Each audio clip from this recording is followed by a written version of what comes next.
Bonsoir à toutes, bonsoir à tous, bienvenue en direct dans Instant Court sur Spect. C'est notre 3e émission déjà en ce lundi 31 janvier. Nous sommes en direct du Petit Vélo ici à Clermont-Ferrand pour ce 44e Festival international du court-métrage. On a vu plein de films encore, on a rencontré pas mal de gens. On a très bien mangé hier. Je tiens à remercier l'équipe de la Cafette comme je le fais chaque jour.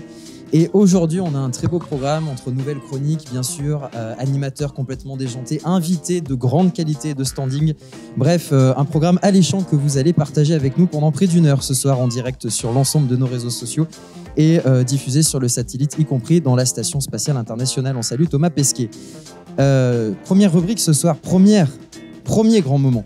Le moment à court ouvert avec une interview exceptionnelle puisque nous avons le plaisir d'accueillir Ingrid Chikawi, la réalisatrice de 3 grains de gros sel, ainsi que l'une de ses actrices, Manu Flétou, en direct dans l'Instant Court. Ingrid et Manu, merci beaucoup d'être présentes sur notre plateau ce soir. Avec grand plaisir, merci de nous avoir invités. Ça fait quoi d'être à Clermont-Ferrand là, pour présenter un court-métrage ?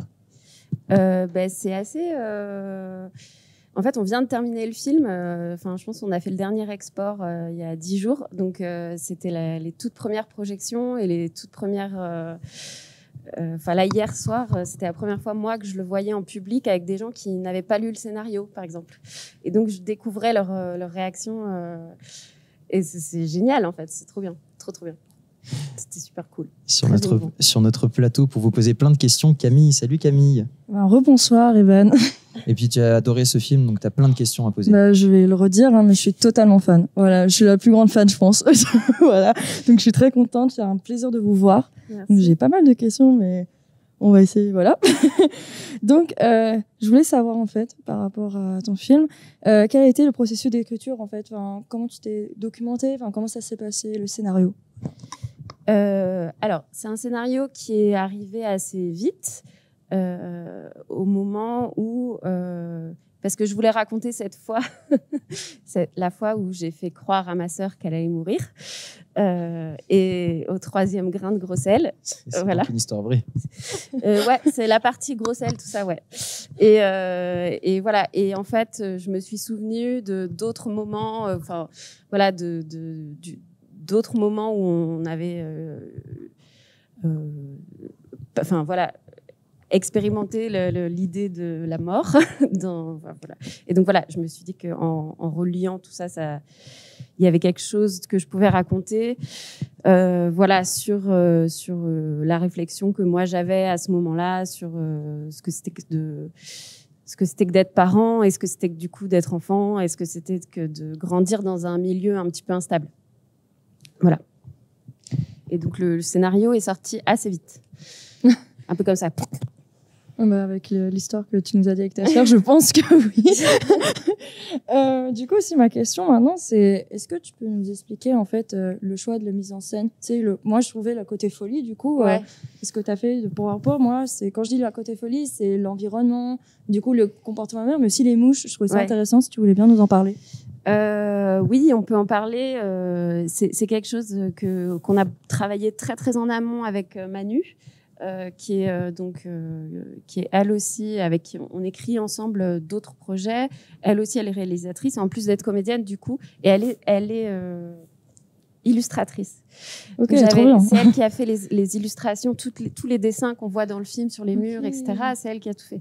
Et du coup, je voulais que son monde intérieur passe par les illustrations, et le bourdon qu'elle a dans la tête, comment ce bourdon envahit un petit peu son espace, et à un moment envahit aussi l'espace des filles.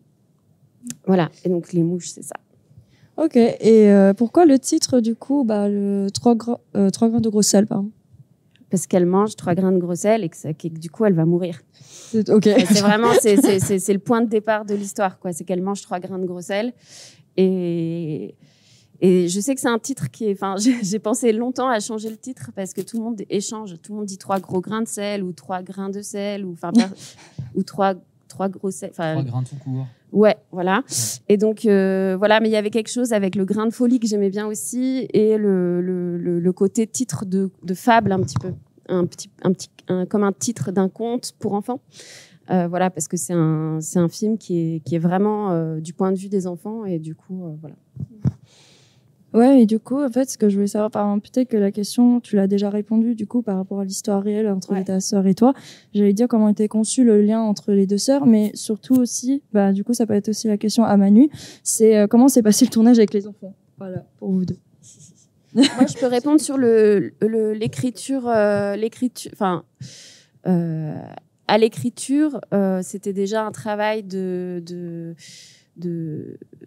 travailler un petit peu les vases communicants de l'énergie dans la famille. C'est-à-dire que quand il y a quelqu'un qui flanche, il y a quelqu'un qui prend le relais. Et ça, il y a une espèce d'échange d'énergie entre les sœurs sur laquelle est inquiète, laquelle ne l'est pas. Et ouais, un petit peu, ouais. Et voilà. Et aussi avec la mère, en fait, comment est-ce que la grande sœur prend le relais de la mère qui n'est pas capable de gérer des choses, etc. Sur le lien entre les deux petites filles, du coup, on a fait un casting où on a cherché. Au début, on voulait des sœurs, et puis finalement, on s'est dit que qu'il y avait une charge émotionnelle tellement forte dans le film qu'on pouvait pas la rajouter à des sœurs qui avaient déjà leur propre passif, en fait. Donc du coup, on a fait un casting de petites filles, voilà, assez conséquent, et on a créé leur lien en faisant des grandes, enfin le casting, en fait, c'était des grandes journées de travail, d'improvisation, etc., dont une journée avec Manu. Et après, sur le tournage, c'était comment, Manu, de tourner avec des enfants? Moi, c'était la première fois que je jouais avec des enfants, et ça a été assez curieux. Il y a plein de choses auxquelles je m'attendais pas. Quand tu vas jouer avec quelqu'un, parfois ça va bien rebondir, et tu découvres que tu peux aussi t'appuyer sur l'autre qui va te renvoyer l'énergie, etc., etc. Et là, c'était parfois inégal. Parfois, le rebondissement, il venait, c'était génial, et on s'éclatait. Parfois, elles étaient un peu plus cuites après le repas de midi. L'énergie redescend, c'est plutôt l'heure de la sieste, etc. Et c'est vrai que peut-être moi, en tout cas, il y a eu une découverte à cet endroit-là. Mais je dirais que déjà, enfin, ces deux gamines, elles sont dingues. Ce qu'elles réussissent à envoyer à l'écran, ce qu'elles nous envoient à nous, même, enfin voilà. En plus, les enfants, ils apprennent un texte en 2 secondes. C'est terrible. Ils ont beaucoup plus de mémoire que nous. Alors du coup, elles avaient un texte, elles le tenaient, elles en débordaient quand Ingrid les invitait là-dedans. Pour moi, j'ai l'impression que ça s'est bien passé, que c'était fluide, qu'il y a eu beaucoup de sincérité. Mais surtout, c'est le travail d'Ingrid que je trouvais fou à réussir à diriger ces 2 énergies-là, qui étaient en plus 2 gamines très différentes, dans des journées pas tout le temps faciles, avec des choses ambitieuses à faire. Et là, il y a de la direction d'acteur. Oui, ça jette des compliments de toutes parts. Mais pour rester sur ce jeu d'acteur, parce que oui, moi, on peut le dire, le jeu d'acteur dans ce film est quand même incroyable. Vraiment, ça prend très bien. Moi, j'ai été épaté par la performance des deux petites filles. Mais je suis épaté aussi par votre performance. On va dire tu. On avait dit qu'on se disait tu en off. Mais par ta performance, notamment, un exemple précis, hein, le coup du poulet. D'aller vider ce poulet de foutre les mains à l'intérieur, c'est tellement bien joué. Moi, je suis incapable de faire un truc pareil. Alors, évidemment, spoil, fais attention, mais il y a plein de trucs. Je vais pas balancer trop de trucs dedans. Mais cet élément en particulier. Moi, il y a un poulet. Il y a un poulet. Bon sang, qu'est-ce que c'est bien joué. Comment on se met dans la peau de ce personnage? Comment on se prépare? Et surtout, par rapport à ces 2 petites filles avec qui ça marche bien, comment on crée cette complicité pour que ça prenne aussi bien dans le film? Concernant les gestes plutôt campagnards de ce film, c'est des choses que je sais faire dans la vie, que j'aime apprendre avec pédagogie dans des groupes de mixité choisis ou de non-mixité choisis aussi. Enfin, bon, bref, dans d'autres contextes un peu plus politiques et campagnards. Pour la préparation, après, j'ai appris à faire du tir à l'arc. Ça, c'est trop bien. Ah ouais. J'aime bien jouer la comédie où je suis obligée d'apprendre des trucs que je sais pas faire. Spoil. Et ah pardon. Et ça alors sera coupé au montage. Ah non, c'est direct. Oups. Et du coup, la préparation d'un personnage comme ça, moi, là, un peu comme à chaque fois que j'incarne quelque chose, enfin quelqu'un, je vais chercher à l'intérieur de moi des choses que je connais. Et après, j'essaye de les façonner pour faire le personnage de fiction que la personne a dans la tête.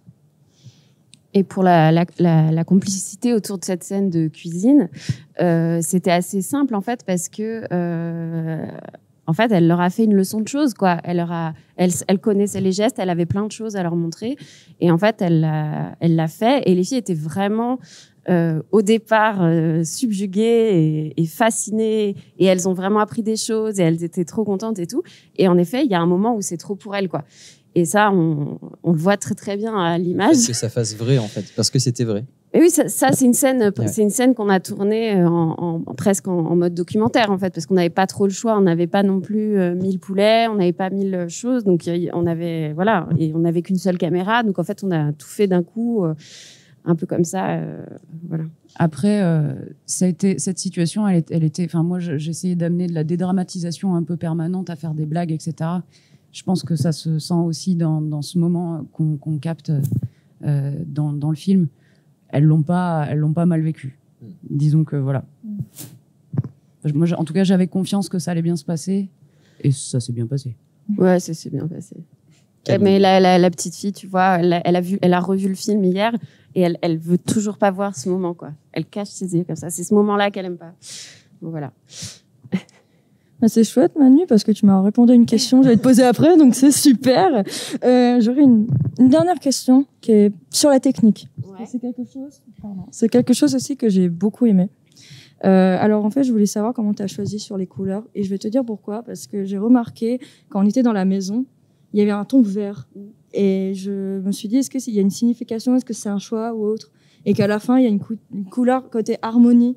Même quand, justement, le personnage Gabriel, la mère, on voit que même si elle va aller dans un endroit peut-être pas chouette du coup, mais on voit qu'elle continue à faire des grimaces et tout. Il y a quand même un côté harmonie malgré tout ce qui s'est passé. Du coup, je voudrais bien savoir ce que tu peux répondre à ça. Alors, il y a deux questions là. Il y a une question purement direction artistique. C'est un travail qu'on a mené avec la chef opératrice Charlotte Michel et la chef déco Lucille Chermarin. C'était voulu dès le départ que chaque pièce soit un petit peu en monochrome. On avait des références photographiques de la photographe Alessandra Sanguinetti, qui est une photographe argentine. Et on avait cette maison qui était déjà, la cuisine avait des murs jaunes. On a rien changé. En fait, on a juste rajouté des rideaux ou des trucs comme ça. Mais sinon, la maison, elle était déjà assez parfaite pour ça. Et en fait, il y avait un truc qu'on voit pas en fait à l'image, mais c'est que la maison, elle a un store ban sur la terrasse qui est vert et qui donne une teinte comme ça verte sur les visages dans la maison. Que nous on aimait beaucoup, en fait ça donnait un petit côté aquarium, et en fait ça fermait l'espace, je sais pas comment dire, ça rendait l'intérieur de la maison un petit peu comme une bulle, en fait, comme une bulle. Et en même temps, il y avait ce côté un petit peu aussi canopé, c'est-à-dire que quand on est sous les arbres dehors, on est aussi vert, en fait. La lumière, la réflexion de la lumière du soleil sur les feuilles, sur notre visage, ça donne une teinte verte au visage. Et ça, on l'a tout gardé, en fait. On voulait pas enlever cette teinte verte qui était... Du coup, c'était vraiment un choix, tous les choix de tissus, de costumes, etc., se sont faits en accord entre nous trois, en fait. Voilà. Comment est-ce qu'on arrivait à créer, une harmonie, en fait, parce qu'il y a tellement d'instabilité, justement, dans cette maison, qu'il fallait qu'il y ait quelque chose qui relie tout le monde. Et en effet, après, tu vois, sur ce que tu dis sur la fin, moi, j'avais vraiment envie que ce soit un film où malgré tout, il y ait beaucoup d'amour, en fait. Et ça parle aussi d'un conflit de loyauté, en fait, quand on a un parent qui va pas bien. Est-ce qu'on doit le dire? Et comment est-ce que ce parent va vivre ça? Et en fait, cette complicité qu'elles ont malgré tout, même si c'est fatigant, en fait, d'avoir une mère un peu starbée, quoi, elles sont quand même complices, elles s'aiment et elles rigolent ensemble. Voilà. Et ça, c'était important pour moi. En tout cas, Manu, on se retrouve sur les Jeux Olympiques à Paris pour les épreuves de tir à l'arc, du coup en 2024. Ce sera super important. Carrément. Voilà, avec plaisir. Non, il faut le dire quand même qu'il y avait un archer sur place et que quand même il y a plein de tirs qu'il n'a pas eu à faire parce qu'elle les a fait très très bien toute seule. Bah, bravo, enfin, félicitations. Mais en tout cas, c'était un très beau film avec vraiment beaucoup de poésie. On a beaucoup aimé. C'est vrai qu'on a vu la séance hier soir en plus en salle. C'est toujours beaucoup plus sympa. Ah, trop bien. Ouais. Donc, merci d'être venu sur notre plateau. Avec grand plaisir. Merci à vous. Et on conseille évidemment à tous les festivaliers de Clermont d'aller voir ce film en compétition ici à Clermont-Ferrand. On va retrouver Anouk dans quelques instants qui va nous présenter une chronique de cours, mais vu qu'on est en direct, je propose de laisser un micro à Anouk là-bas, peut-être ce micro bleu, et celui-ci de le ramener juste là-bas. Comme ça, on évacue le plateau en bonne et due forme. Chronique de cours, chasse à cours avec Anouk. Merci. Anouk, pour ta première chronique dans Instant Court, bienvenue sur notre plateau. Merci. Chroniqueuse de Spectre. Aujourd'hui, tu es venue nous parler d'un cours américano-espagnol, hein, un petit court-métrage de fiction qui s'appelle Farrucas de la Rosayan. Très dur à prononcer. Est-ce que tu peux nous dire un petit peu de quoi ça parle? Alors, Farrucas, ça parle de 4 adolescentes d'origine marocaine qui vivent dans une banlieue, El Puche, en Espagne. Et ça nous montre le moment des 18 ans de l'une d'entre elles. Et cet anniversaire sert de prétexte à évoquer les craintes et les espoirs de ces jeunes filles sur leur vie future.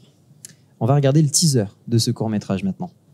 Como una palmera suave, suave, suave, porque no eres la única, porque la Suki sabe bailar, porque lo hace fenomenal. Su cuerpo se mueve como una palmera suave, suave, suave, porque no eres la única, porque la Fati sabe bailar, porque lo hace fenomenal. Su cuerpo se mueve como una palmera suave, suave, suave, porque no eres la única, porque la Salmo sabe bailar, porque lo hace fenomenal. Su cuerpo se mueve como una palmera suave, suave, suave. ¡Hasta! Et donc, voilà pour ce teaser. Alors, peut-être un peu ton avis, ton regard sur ce court-métrage, parce que visiblement, tu l'as apprécié, sinon tu ne l'aurais pas choisi. Oui. Moi, ce que j'ai beaucoup aimé, c'est le choix de la mise en scène. Une mise en scène simple qui sert en fait à parler d'un sujet complexe, le déterminisme social. En fait, ces espoirs, ces craintes, c'est par rapport à ces jeunes filles qui vivent dans une banlieue très pauvre et qui, la plupart, rêvent d'une vie meilleure, d'une vie à Paris, de sortir de ce cadre, et aussi des craintes de ne pas en sortir. Donc voilà, le déterminisme social, est-ce que c'est possible ou pas de rêver une vie meilleure que celle dans laquelle on a grandi? Mais pourtant, le choix du réalisateur, ça a pas été de prendre un ton lourd, un ton catastrophiste.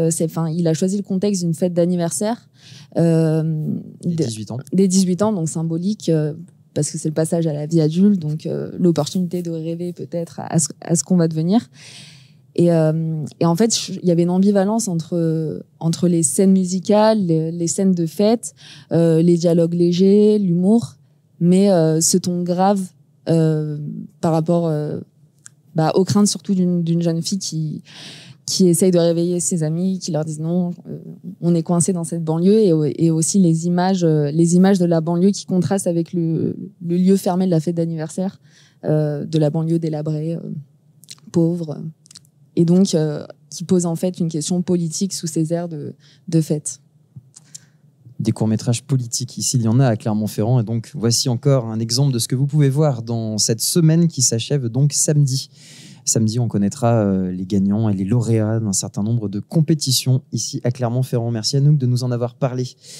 Aujourd'hui, nous sommes retournés dans les travées du festival du court-métrage. Nous sommes notamment passés sur le marché pro qui a ouvert ses portes aujourd'hui avec tout un tas de professionnels qui vont échanger pendant quelques jours des centaines de milliers d'euros en achat de court-métrage, parce que c'est une vraie économie aussi. Et puis, nous avons trié quelques images avec la complicité d'Elisa Michel qui, vous allez le voir, nous donne un aperçu de la bonne ambiance qui règne sur ce 44e festival de Clermont-Ferrand. Bonjour à tous, bienvenue sur le Festival international du court-métrage de Clermont-Ferrand. Nous sommes à la Maison de la Culture où se heurtent des dizaines de badauds venus profiter des séances dans les salles obscures. Dépêchez-vous, vous allez être en retard, ça va commencer. Mais c'est les séances de 13h ? Oui, ça commence plus tôt, parce que dépêchez-vous, ils vont fermer les portes. Ah bon ? Une nuit à Clermont-Ferrand, nous sommes avec un touriste. Bonjour monsieur. Pardon, bonjour. Alors, vous êtes le seul touriste à avoir passé la nuit dans la Maison de la Culture. Comment ça s'est passé? Donc ça facilite, je suis déjà venu plusieurs fois. Il faisait un peu frais. Mais on s'y habitue.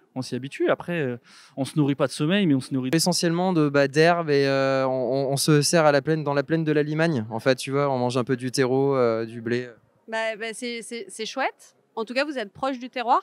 On a croisé Jean Lassalle quand on... Ouais. C'est cool. C'est très circuit court du coup. Bonjour. Excusez-nous de vous déranger, on cherche la piscine, s'il vous plaît. Alors, le stade, vous voulez dire? Ouais, la piscine pour aller piquer une tête. Aïe, terre brûlée. Je connais pas la suite. Pour le marché. On y va, nous aussi, on y va ensemble? On y va ensemble, allez-y. C'est parti, on y va. Voilà, et du coup, là, on va au marché pro, vous voyez, l'entrée. Marché pro, short film market. C'est ici. Et c'est parti, donc on y va avec nos nouveaux copains. C'est vous avec qui on avait échangé du shit l'année dernière pour les places de cinéma? Chut, faut pas le dire. Non, mais alors, il paraît que la qualité est moindre cette année. Ah bah ça, c'est peut-être dû à tous ces événements qui nous entourent. Hein. Vous consommez? Il y a du gel hydroalcoolique à la bouteille. À la bouteille directement? Ah oui. Ça défonce. Hein. Ça défonce bien, ouais. Et puis... On ne fait pas que ça, on fait aussi des courts-métrages, on fait un festival de courts-métrages. Voilà. Ouais. Donc une activité lucrative et une autre qui sert à rien. C'est ça, c'est la culture. C'est la culture, voilà. On compense les pertes. Il y a eu une époque, il y avait des clowns, il y avait des trucs dans les files d'attente. Ah non, il y a des clowns, il y en a toujours par contre. Cette année? Ah ouais, oui, on en a croisé un paquet. Hein. Ah. Vous l'avez filmé, ma copine? Non, pas encore, mais ça va venir. Ah bon, d'accord. Alors c'est un petit caca qui part à la guerre en fait. Donc il a son casque. Vous voyez vraiment la crotte debout qui avance. Ses petits bras, son casque, son arme. Il part à la guerre. Et sur le chemin, il rencontre une deuxième petite crotte qui lui demande où elle va. Et donc elle lui explique qu'elle va à la guerre. Et elle demande si elle peut aller avec la première crotte. Et la première crotte lui dit allez viens, on y va, on monte une armée. Elle rencontre une troisième crotte qui leur demande pour aller avec elle. Et donc elle dit allez, on y va. Et puis elle continue, là elles sont trois, elles avancent sur leur chemin et elles croisent une diarrhée. Et là, la diarrhée demande bah, qu'est-ce que vous faites? Et bah, on va à la guerre. Ah, mais c'est trop bien, moi aussi, je vais aller à la guerre. Et là, il y en a une qui lui répond bah non, la guerre, c'est pour les durs. Il y a 3 poussins dans un nid, j'en veux 2, qu'est-ce que je fais? T'en écrases un? J'en pousse un. Ouais. Donc, du coup, voilà, pour moi, l'humour, c'est sérieux. Et j'essaye de pas comme ça me lancer. J'y arrive pas. C'est souvent comme ça que ça commence en plus, le succès. Le succès commence par une diarrhée. Merci. Le problème, c'est qu'il y a beaucoup d'étrangers qui parlent pas français. Vous savez que je suis une bille en anglais. Je ferai une séquence en anglais peut-être plus tard. Don't speak French in English. Yes. Yes. See you. Yes. Bye. See you. Bye. Yeah, see you. Bye bye. Et le Trombier qui est quand même le lieu incontournable de Clermont-Ferrand pour se faire tirer le portrait. Avec ou sans slip? Alors ça, c'est sur le stand derrière, en fait, il y a un rideau noir et tout, donc on en parlera après si tu veux, et on se gère ça ensemble après, hein, mais pas devant les caméras. Ouais. Ça, c'est compliqué. C'est comme quand on a inventé les slips aussi, c'est pareil, pour évacuer, c'est compliqué. Bah, pour le slip, on peut l'enlever quand on veut. Par contre, pour le masque, on ne peut pas l'enlever. Ouais. Ouais, remettez vite. Ouais. Attends, hop. Non, c'est pas... Et on arrive à l'espace consigne des bénévoles où évidemment la priorité c'est le strict respect des gestes barrières. Est-ce que vous pouvez nous expliquer un petit peu comment ça se passe sur la semaine? Pas du tout.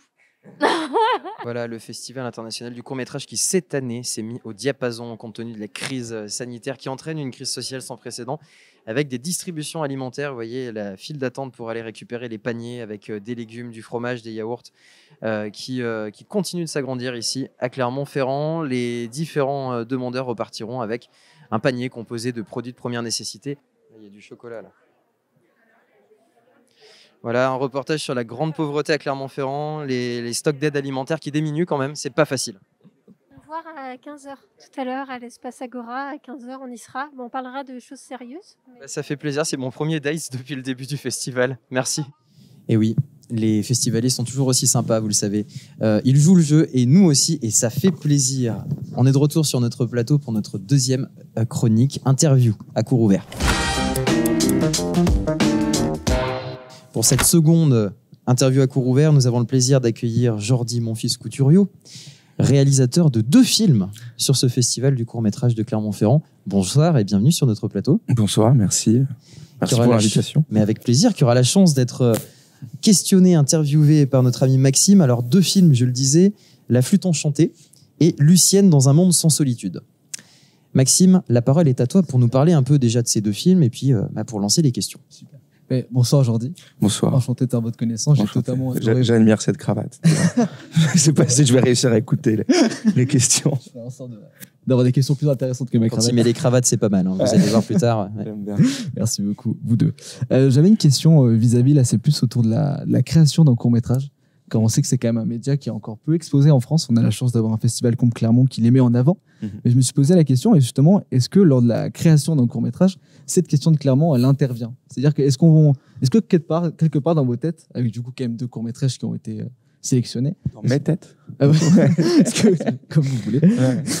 2 films, 2 têtes, c'est ça? Ah oui, effectivement. Est-ce que du coup, il y a cette question qui est intervenue lors du processus de création, la candidature à Clermont-Ferrand? Non, pas du tout.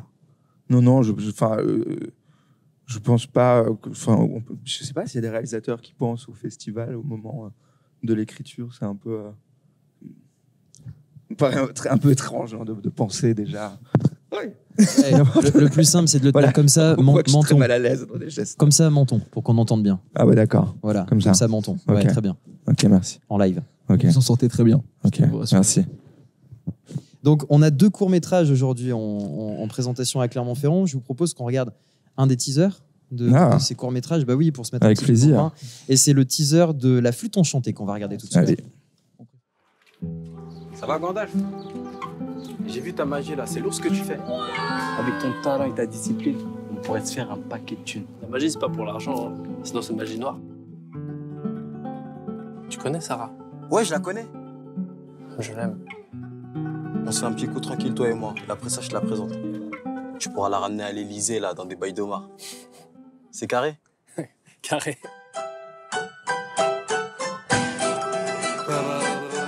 Allez, dégage!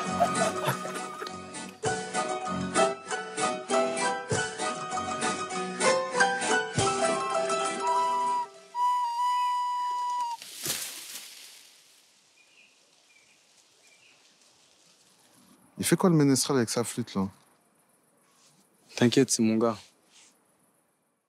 La Flûte Enchantée, un court-métrage que vous pouvez retrouver à Clermont-Ferrand. Alors, rapidement, La Flûte Enchantée, c'est l'histoire d'Arnaud qui rencontre Momo. Et Arnaud, à ce moment-là, il a de grosses dettes. Hein. Donc, Momo, c'est un garçon un peu spécial qui s'amuse à faire des tours de passe-passe dans leur cité, nous dit votre synopsis. Les 2 garçons embarquent alors dans une arnaque qui tourne mal. Dans leur fuite, Momo va trouver une flûte au pouvoir magique. Et c'est cette découverte qui va donner des idées à Arnaud. Drôle de scénario, mais ça donne envie. Merci. Est-ce que vous pouvez nous en dire un mot pour compléter un peu ce un mot sur le film, c'est-à-dire un peu l'histoire, sur l'histoire. Ah, l'histoire, c'est une histoire d'amitié avec cet élément absurde de cette flûte magique qui arrive un peu, qui sort de nulle part, quoi. Je sais pas si je peux dévoiler un peu la scène, mais c'est vrai que, enfin oui, je peux. Au moment où il pisse sur un rocher, en fait, et le rocher s'explose, et voilà, il trouve un coffre avec une flûte magique dedans. Voilà un peu le... C'est ce que je voulais entendre. Maxime.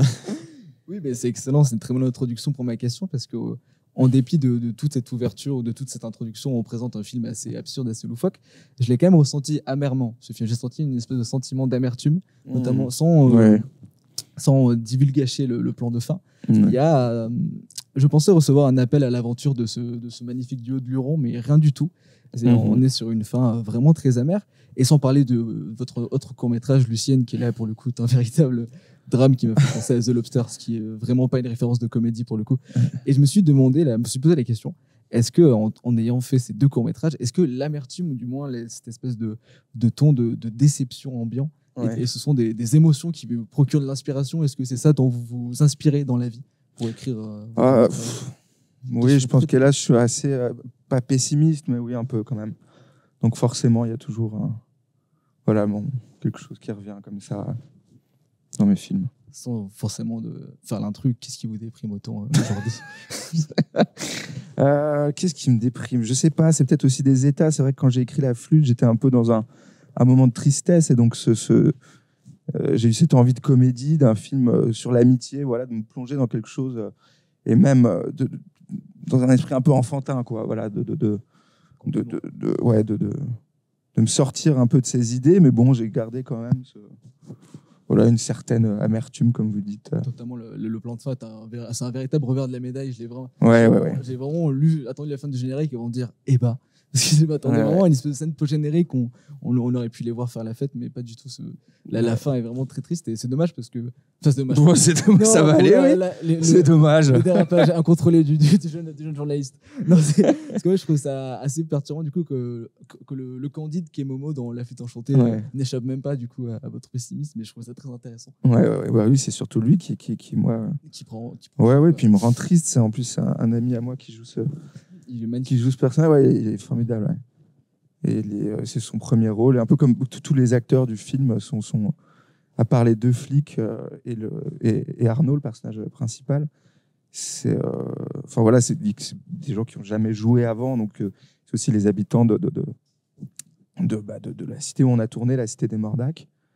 Et voilà, qui nous ont aidés derrière la caméra et devant. Et voilà, donc c'était assez agréable comme tournage. J'avais un peu peur au début.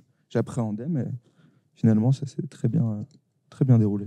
Et tout ce contexte, et puis surtout les personnages, alors, la façon d'évoluer dans l'histoire, ça les rend ultra sympathiques. Ouais. Comment vous avez travaillé et est-ce que vous pouvez simplement nous parler de cette complicité qui naît entre ces deux personnages? Entre eux, ils ne se connaissaient pas du tout avant le tournage.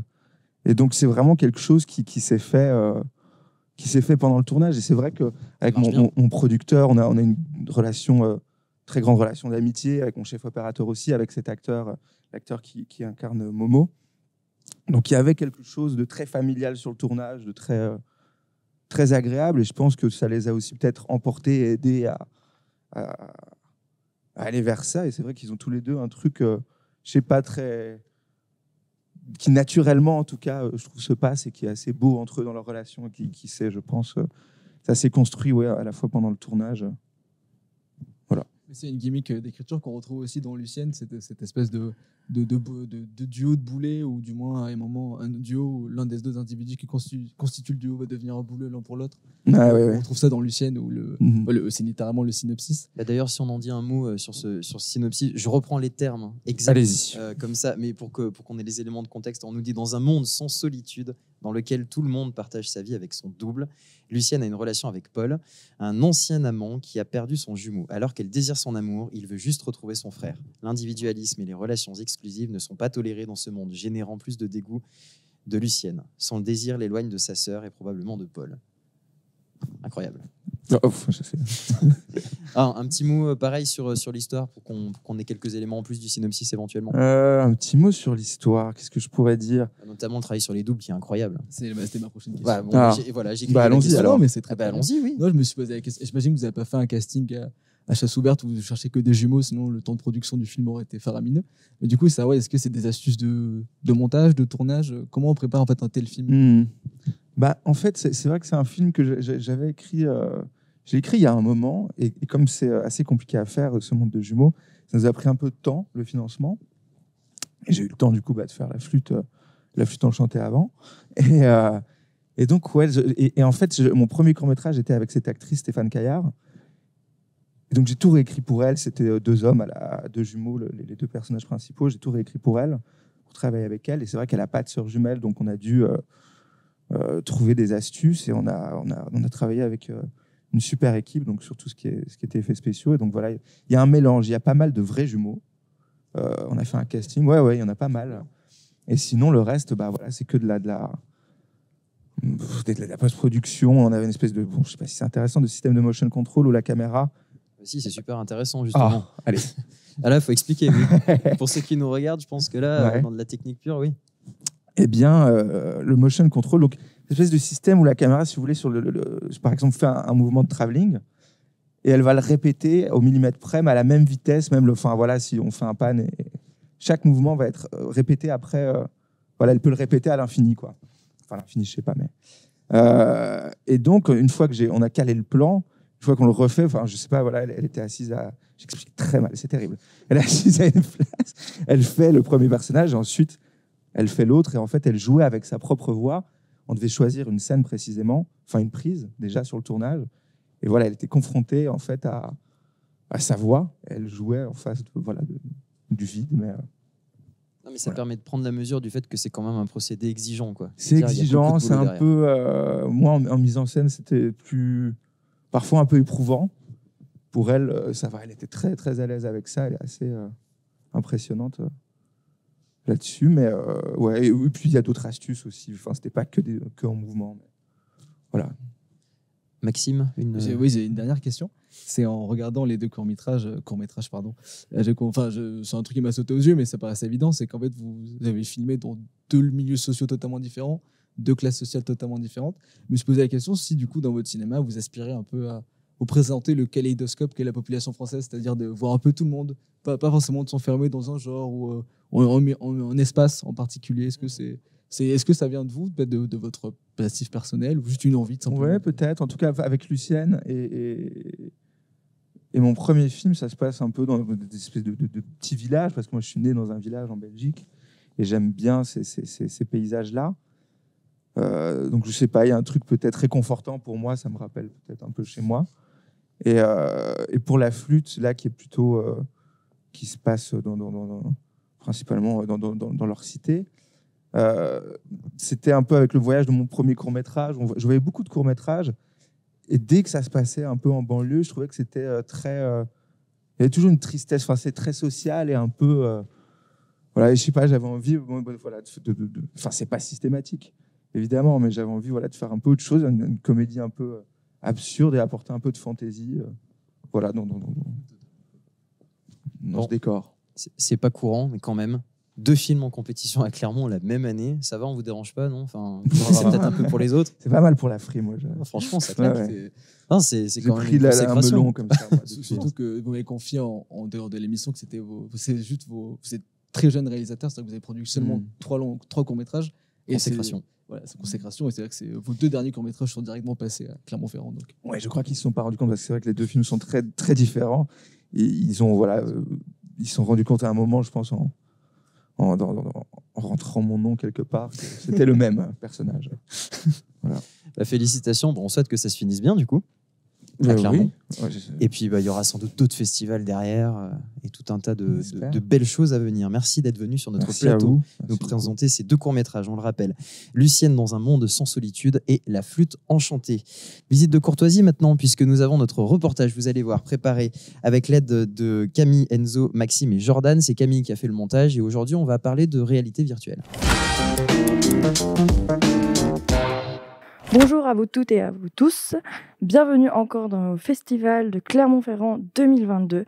Aujourd'hui, nous vous présentons l'un des événements qui se passe sur le site de la Comédie, qui est la réalité virtuelle.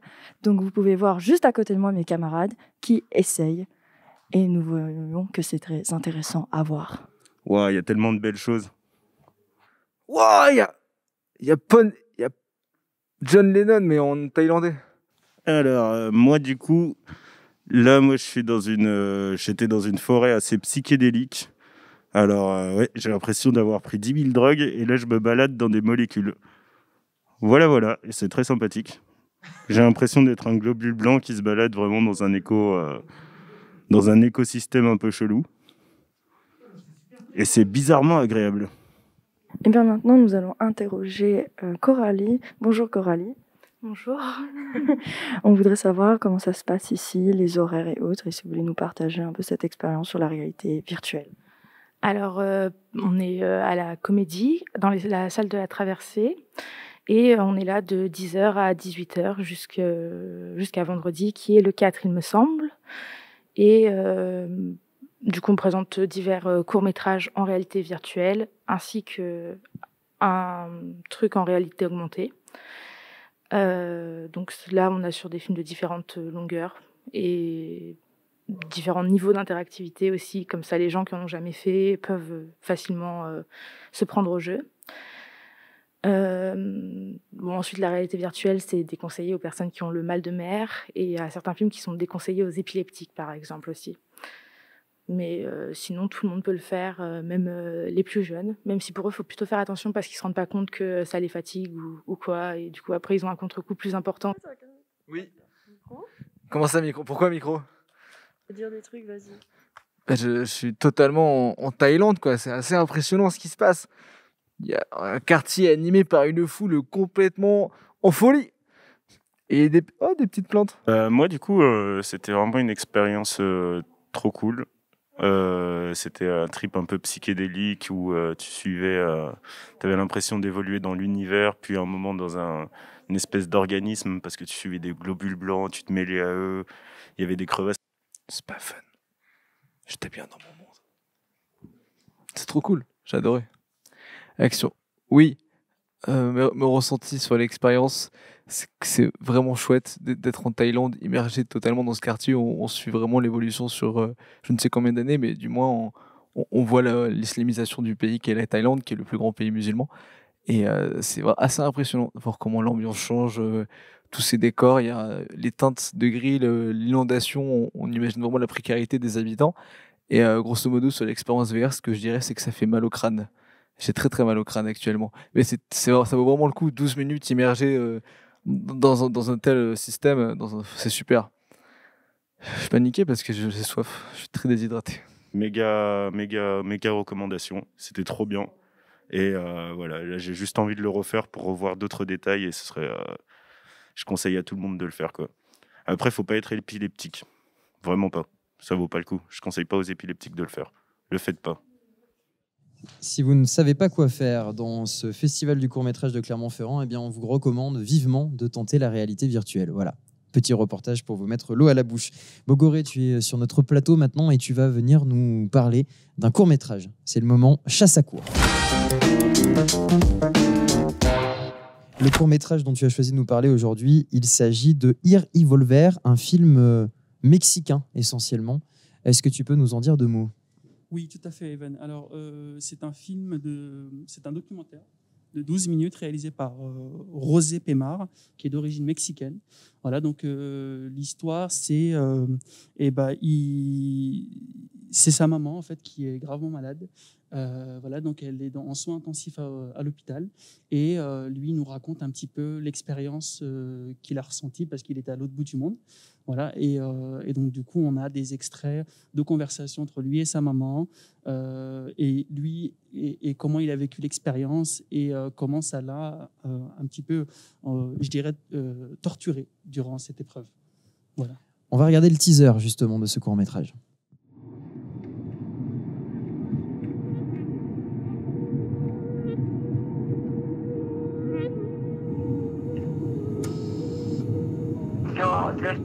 Yo no sabía a dónde me iban a llevar.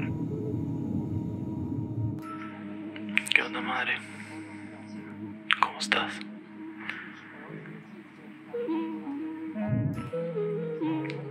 Hola, madre.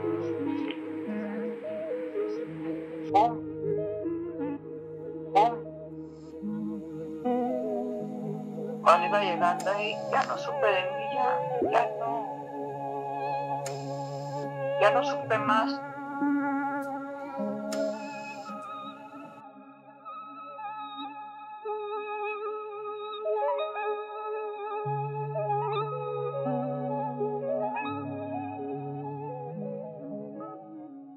Ir y Volver, qu'est-ce que ça t'a inspiré ce court-métrage ?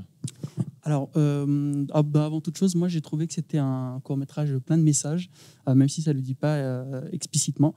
Voilà, donc on a des valeurs telles que la vertu, le soutien, l'amour, l'accompagnement. Voilà. Et moi, en fait, j'ai beaucoup aimé la façon dont c'est raconté.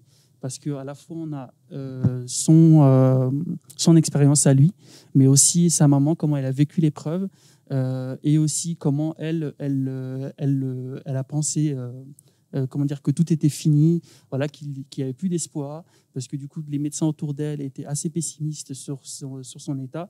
Et voilà, et donc du coup, il a un petit peu souligné l'ensemble en disant, bah, voilà, moi, c'est comme ça que je l'ai vécu, mais la personne pour qui je m'inquiétais, bah, voilà, elle, son ressenti, et comment elle a réussi à surmonter l'épreuve et ce qu'elle a pu endurer. Et moi, c'est ce que j'ai trouvé assez beau, finalement, assez souvent, quand il y a dans ce genre d'histoire, on n'a pas souvent le point de vue de la personne, entre guillemets, qui souffre, mais on a plutôt ceux qui sont impactés par la personne. Et là, pour le coup, quand il souligne le tout, moi, j'ai trouvé ça assez complet au final et assez juste. Voilà. On a un choix, un parti pris filmique qui est d'être dans quelque chose d'assez expérimental finalement, dans le choix d'images d'archives qui ont une vraie dimension artistique. Qu'est-ce que tu en as pensé, toi ? Moi, j'ai trouvé ça assez incroyablement bien travaillé, à la fois l'audio que l'image. On a vraiment cette impression de saut dans le temps. Il y a vraiment une dimension temporelle dans le documentaire où, par moment, on a vraiment ces images parfois où moi j'ai eu l'impression personnellement que c'était filmé un peu en Super 8 et à d'autres moments c'était vraiment quelque chose de qualité 4K un petit peu comme aujourd'hui, des images bien travaillées, super nettes. Et pareil pour l'audio, par moments on a l'impression que c'est des conversations un peu faites au téléphone, au talkie-walkie un petit peu, et à d'autres moments c'est vraiment un travail de son studio un petit peu super bien travaillé, hyper fluide à l'écoute. Et moi, j'ai trouvé ça hyper original parce que du coup, il mêle un petit peu deux espaces, deux temps, deux époques différentes finalement. Et il souligne ça à travers une histoire qui est assez forte et assez émouvante au final. Bon voilà, vous savez quoi aller voir ce soir au Festival du court-métrage de Clermont-Ferrand. Merci beaucoup, Bogoré, d'être venu nous parler de ce cours sur le plateau. Et maintenant, on va retrouver l'équipe du LIF qui, tous les soirs, vient nous parler d'un court-métrage. C'est leur carte blanche libre cours. Ce soir, nous retrouvons Florette, la secrétaire générale du LIF. Et bonsoir Florette, et merci d'être sur notre plateau. Bonsoir Evan, merci à toi. Alors ce soir, tu es venu nous parler d'un court-métrage qui t'a plu, un court-métrage qui s'appelle Love, Dad, un court-métrage tchécoslovaque pour le coup, ça nous ramène quelques années en arrière là, en termes de géopolitique quand même. Mais enfin, un court-métrage quand même d'animation. Est-ce que tu peux nous en dire un mot sur le synopsis déjà ? Oui, bien sûr. Alors en fait, c'est l'histoire d'une jeune femme qui retrouve une boîte dans laquelle se trouvent en fait des lettres de son père qui lui écrivait quand il était en prison. Et donc, en termes de timing, c'était il y a 15 ans. Donc, elle les retrouve longtemps après. Et c'est assez touchant parce que ce sont des lettres d'amour. Et comment elle en parle plutôt du passé. Donc, on se dit que c'est peut-être un amour qui a été perdu depuis. On va regarder le teaser de ce très beau court-métrage. Ahoj, Dianko. Jsem už dlouho pryč. Strašně mi chybíš a chtěl bych už být s váma.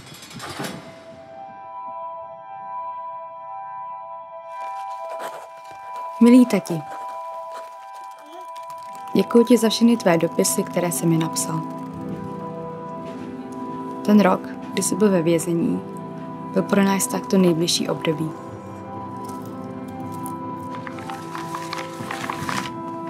Když se čtu teď, o 15 let později, jsem dojatá z té lásky.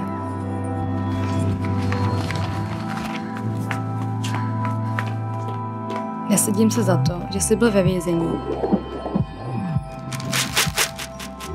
Sedím se za to, co se stalo potom a jaký spolu teď máme vztah.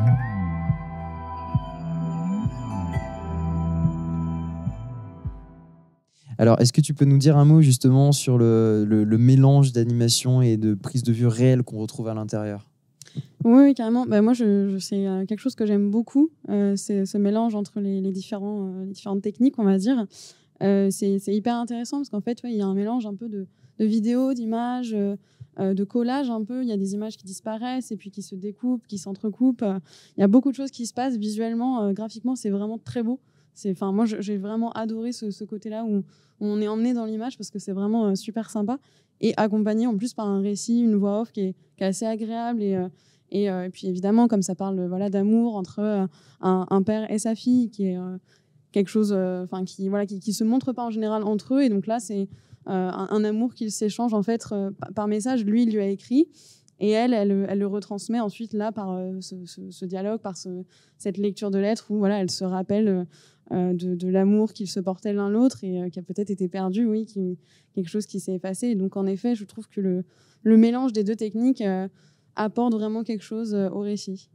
Au même titre, en fait, en arrière-plan, on a la musique qui est pas là pour rien, avec quelques bruitages et quelques effets. Ça t'a plu, ça aussi? Ouais, carrément. En fait, c'est même les petits bruits de découpage, de pages qui se tournent, des choses comme ça. C'est hyper sympa parce que il se passe pas grand-chose. Il se passe beaucoup de choses à l'écran. On voit beaucoup de choses, beaucoup de mouvements, etc.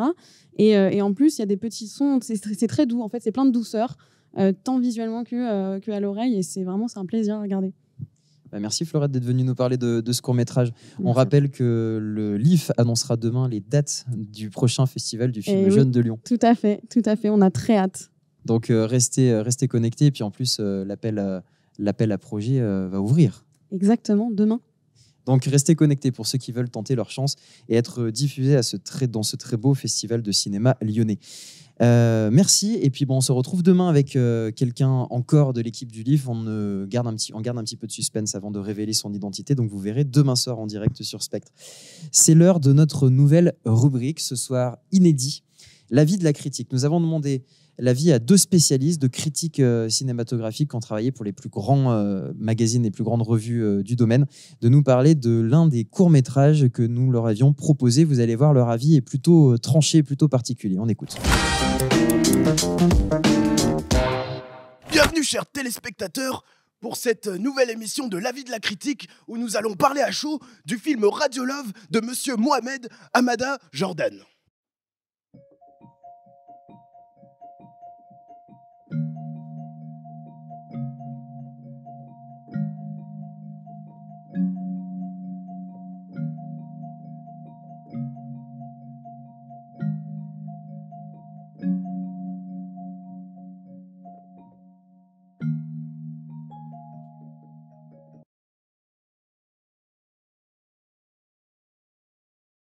Et quel choix de titre cohérent tant l'histoire que nous livre ce court-métrage est téléphoné.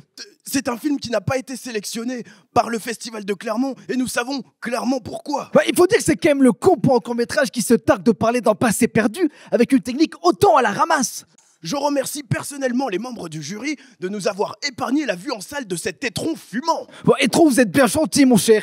Je l'aurais davantage nommé crottin de poney de 4 mois laissé sur le bas-côté avec lequel nous roulerons dedans avec grand plaisir. Radio Love est ce genre de film romantique qui nous font détester l'amour. On est quand même bien loin de l'extravagance de Casablanca ou la magnificence de la fontaine de Fellini. Ici, nous sommes autant perdus dans leur histoire boueuse que dans le cadrage qui nous laisse croire qu'un aveugle a été recruté par l'équipe technique pour une histoire de quota.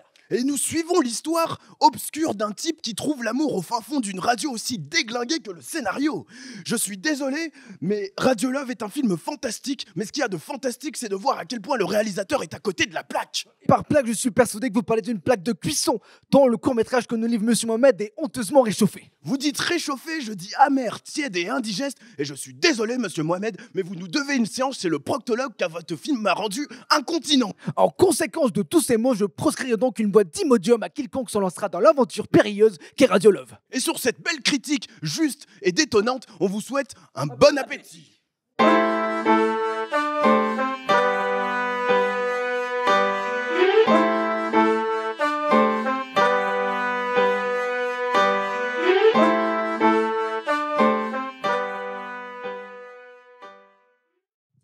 Et un grand merci à Jordan et Maxime d'avoir préparé cette chronique. Et en plateau, je retrouve Daniela maintenant qui est venue nous présenter, comme d'habitude, la rubrique Labo.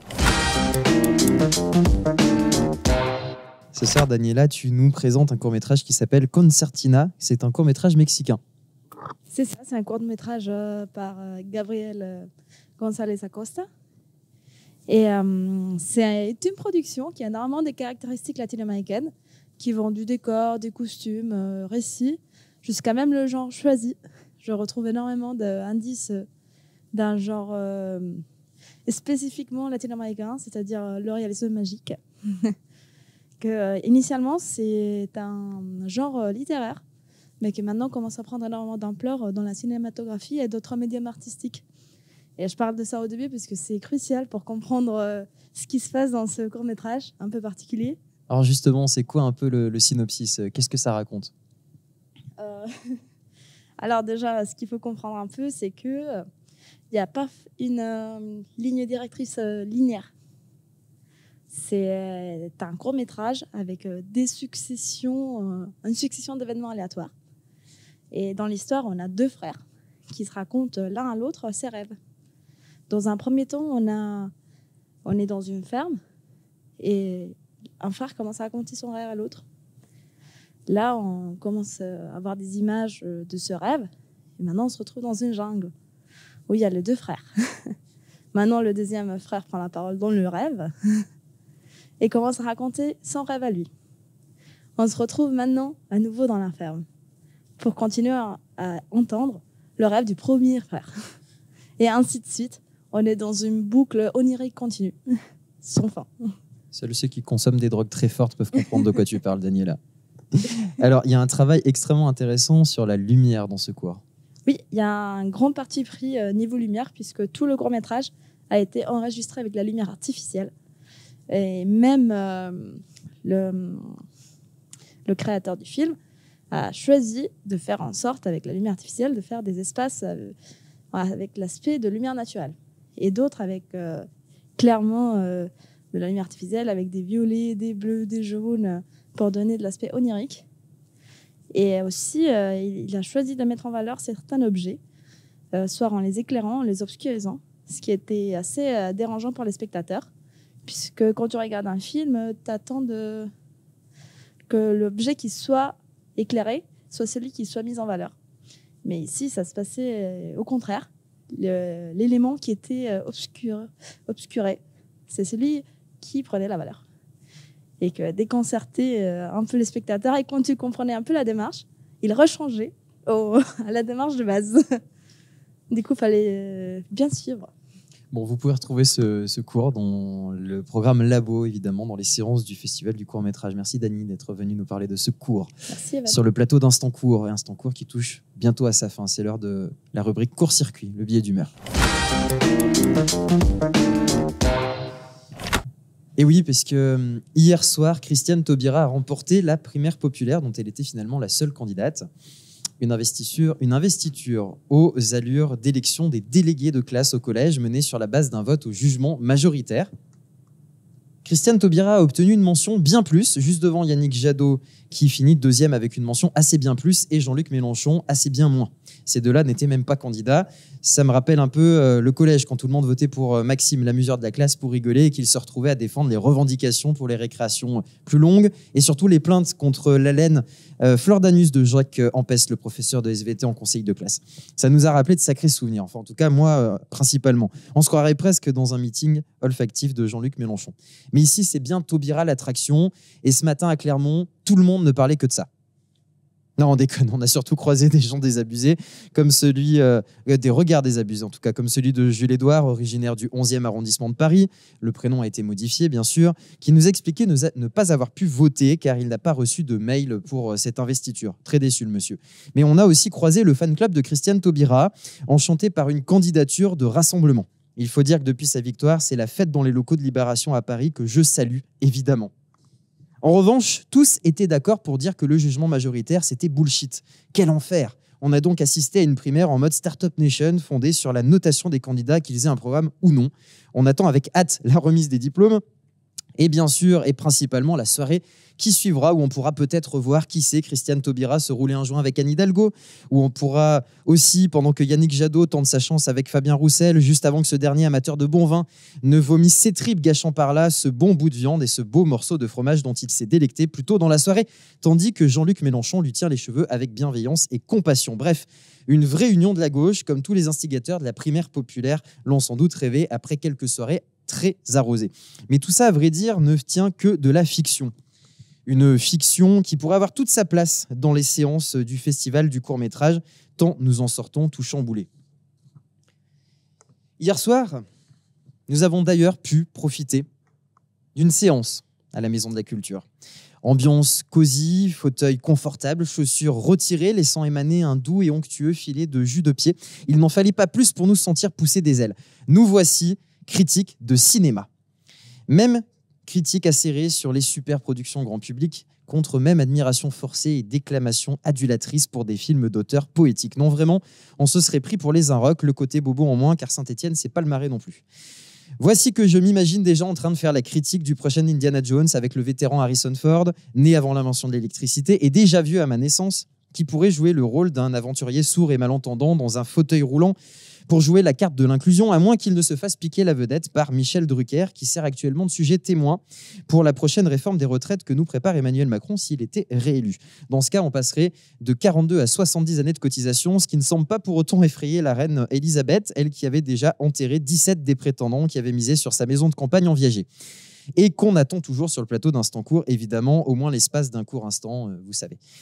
Sinon, l'équipe s'est promenée ce lundi dans les rues du centre-ville de Clermont-Ferrand. On nous avait notamment conseillé de faire un tour dans les célèbres croustipins, où Clermont, ça croustille de ouf, à en croire les clients et leurs avis. Mais le mieux, c'est encore de tester. On a aussi croisé Josiane, assistante maternelle, fan de la première heure de Michel Polnareff, toute maquillée de circonstance.